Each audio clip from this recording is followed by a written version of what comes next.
Assalamualaikum warahmatullahi wabarakatuh. Perkenalkan, nama saya Liana Dewi dari kelas 12 IPS 3 absen 22.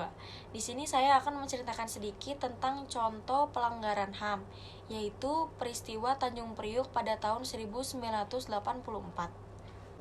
Peristiwa Tanjung Priuk adalah kerusuhan yang melibatkan tentara dan warga di kota Tanjung Priuk, Jakarta Utara pada tanggal 12 September tahun 1984. Kerusuhan ini merupakan salah satu kerusuhan besar yang terjadi pada masa Orde Baru. Tragedi Tanjung Priuk dihujani oleh aksi penembakan yang menyebabkan 24 orang tewas dan 55 orang luka-luka. Namun, jumlah korban secara pasti tak diketahui hingga saat ini. Kerusuhan Tanjung Priuk berawal dari cekcok bintara pembina desa atau Babinsa dengan warga. Saat itu Babinsa meminta warga mencopot spanduk dan brosur yang tidak bernapaskan Pancasila, karena pada saat itu pemerintah Orde Baru melarang paham-paham anti Pancasila. Selang 2 hari, spanduk itu tidak juga dicopot oleh warga.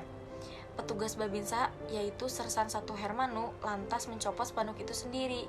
Namun, saat melakukan pencopotan itu, petugas Babinsa disebut melakukan pencemaran terhadap masjid.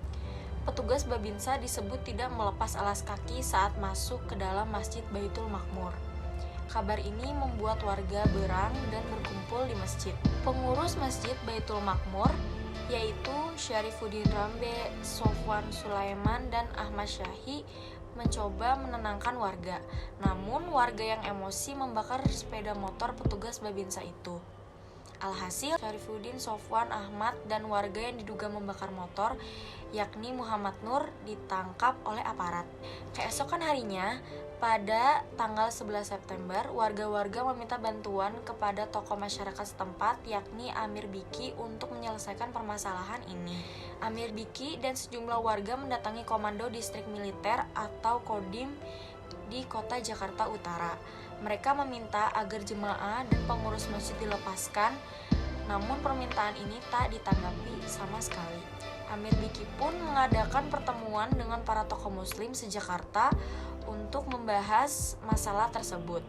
Dalam ceramahnya, Amir memberi ultimatum kepada aparat untuk melepaskan keempat jamaah yang ditahan dan segera diantar ke mimbar pukul 23.00 WIB.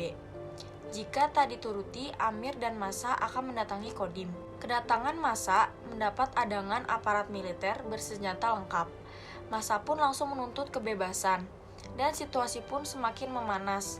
Aparat pun melancarkan sejumlah tembakannya tersebut. Sementara itu, lokasi penembakan langsung dibersihkan sehingga tak terdapat tanda-tanda kerusuhan. Setelah penembakan, Pangdam 5 Jakarta Raya, yaitu Maijen TNI Tri Sutrisno bersama Pangkop Kamtib Jenderal TNI LB Mordani dan Menteri Penerangan Armoko memberikan pernyataan terkait peristiwa berdarah di Tanjung Priuk. Pemerintah Orde Baru menyatakan bahwa peristiwa Tanjung Priuk merupakan hasil rekayasa orang-orang yang menggunakan agama untuk kepentingan politik. Penyelesaian masalah ini berlangsung lama.